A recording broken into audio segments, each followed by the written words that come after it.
Hello, my name is Mary Brower, and I am here to share with you tonight the top 10 disposition list. Number 10, I believe that all students can learn and have realistic expectations for them.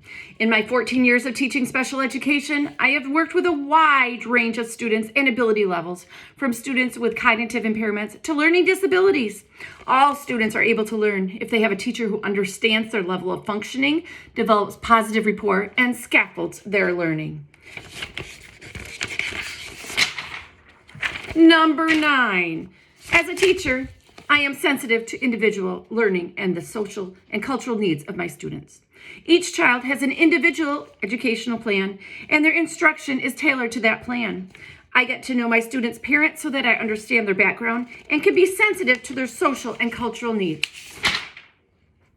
Number 8, in my teaching, I promote social justice and equity.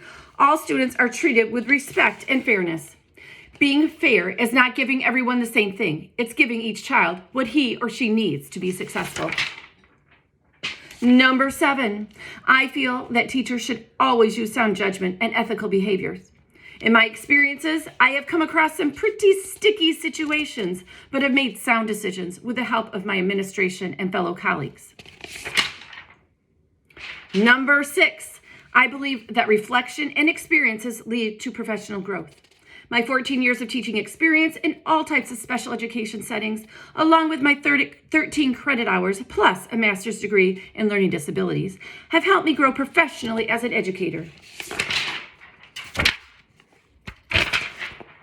Number 5, I have a strong desire to learn more about the field of special education and how I can impact my students' lives.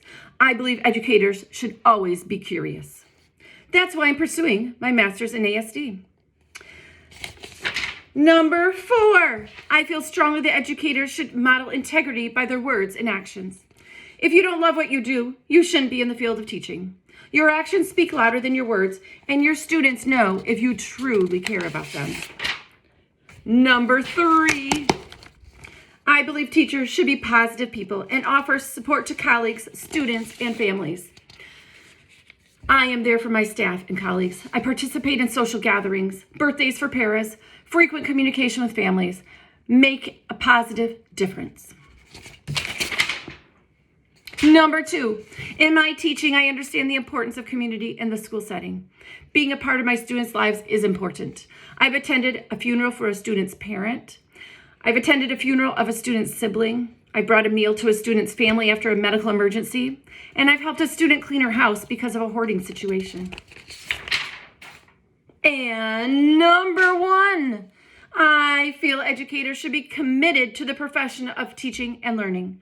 If you don't feel passionate about teaching and learning, you're in the wrong field. To impact lives, your students need to feel loved. Though I possess all to some degree, I could still work on growing in the following 2 areas. Number 1, promoting social justice and equity. I have students on my caseload who struggle with poverty, and their parents or family members might struggle with addiction or health concerns. Finding a balance between understanding and realistic expectations can be tricky at times, and I need to work on that. Another one, number 2, educators should be curious. I can still work on this because sometimes I get tired or run down. During those times, it's difficult to use creativity and to be curious. So that's something I can also work on. A professional educator comes ready for anything at my school. Sometimes it's hard to look professional because I have students who need to be diapered 3 times a day, who frequently regurgitate, and who get messy during eating times, and therefore I do too. Even though I experience students' unpredictable ways and messy lunches, I am positive and don't overreact.